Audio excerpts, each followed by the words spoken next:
The Trans-Kalahari Highway is not only famous that it cuts through three countries, that is Namibia, Botswana and South Africa. Rather, the road passes through some of the wildest and most uninhabited regions of Southern Africa. The off-track is home to the Namib and Kalahari Desert and the Okavango Delta, just to name a few. In today's episode, our crew of Kibiso Mulanda, Jidraf Mbugwa and Carlins Ogola take you right into the Kalahari Desert.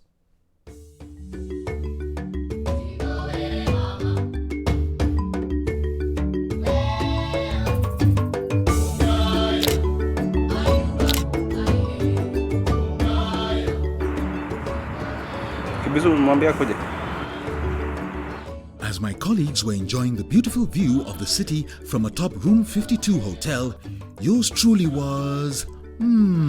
Okay, guilty as charged. I was late for breakfast on the first day of the tour.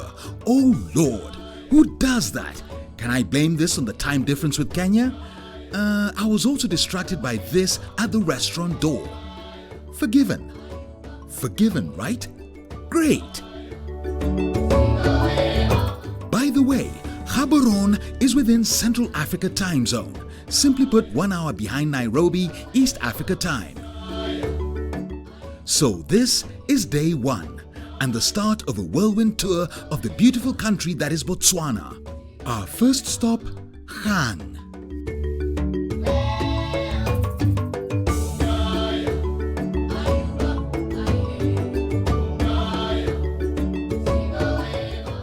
First up, quick breakfast. Then check out. It is now time to meet our hosts on this exhilarating adventure. Okay, welcome to Botswana, guys, Yes. and welcome to Botswana Red Cross. I see you've met my colleague. Chanana and Potso from Botswana Red Cross Society will journey with us.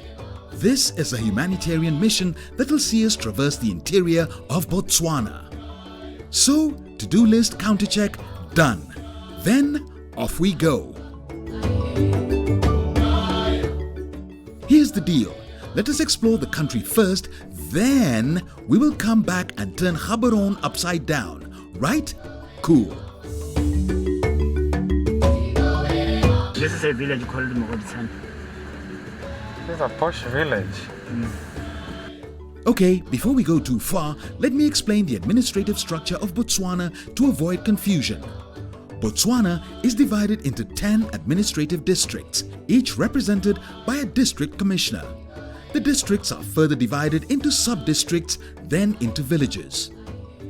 Whereas in Kenya, a village naturally denotes a rural setting, in Botswana, it is purely administrative. We are now on the famous Trans-Kalahari Highway, 1,300 kilometers of road that runs through three countries, Namibia, Botswana and South Africa. This road is famous for its sceneries, including the world-acclaimed places to visit, the Okavango Delta, the Namib Desert, and not forgetting the Kalahari Desert. Close to 60 kilometers later, driving in a northwesterly direction, welcome to Molepolule. Also known as the gateway into the Kalahari, Molepolule is the largest village in Botswana with an approximate population of 70,000 people. Molepolule is in Kweneng district. Now, you remember what I told you, right? Villages here are purely administrative. Don't get it twisted. The drive to Gang is quite interesting. Purely large areas unexplored. Most time, the vehicle has to slow down for livestock. All through the 400-kilometer journey, cattle, horses, donkeys, sheep, goats are all over. Yes, I said horses, as opposed to Kenya, where horses have a class attachment and not very common. Here, horses are everywhere. Oh, and about the cattle, and to put this into perspective, raising cattle is by far the most profitable farming activity in Botswana. The beef industry is very well established, with 95% of the production being exported, much of it to Europe. This is actually a running joke here. cattle outnumber the people population. And this has been fodder for some interesting jokes. Savage.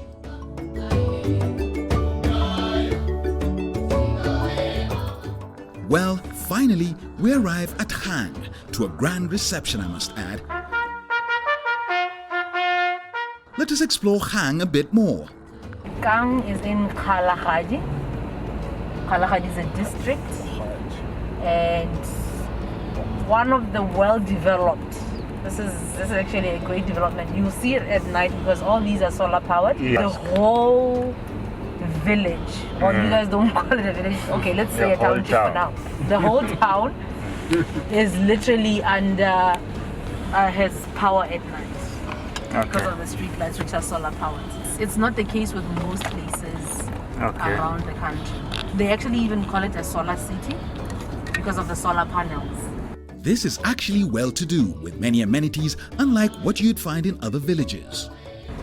Government facilities, you have your primary hospital here. A primary hospital would be not the fully fledged bigger version of the hospital, but also it's bigger than a clinic. You also get your police here, which are not in every village around. There's a senior secondary school here. That's how you can tell the place is quite big. We have primary, junior and senior. So others will come from the other villages to attend the senior senior. here and board. So mainly they are boarding school. Grocery shopping is well served by ShopRite and Choppy's supermarkets, quite recognizable brands in Kenya too. Then we have what we call a khotla. Khotla would be the elder in the village, the chief. This is where the administrative part of the chief's side is done. And that's not all. There is an airstrip, not quite in use, but functional. Let's end the quick tour with a visit to our host, shall we? Why are we here again? We are here to identify some Botswana Red Cross Society projects of note and profile them.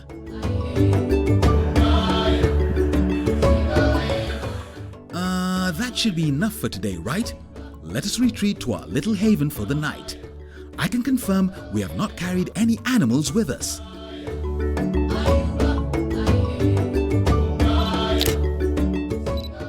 Next week, we will have a lot in store for you. What is the staple food in Botswana? Why is there a water pan next to every city, town or village? Then we will go visit the Bushmen.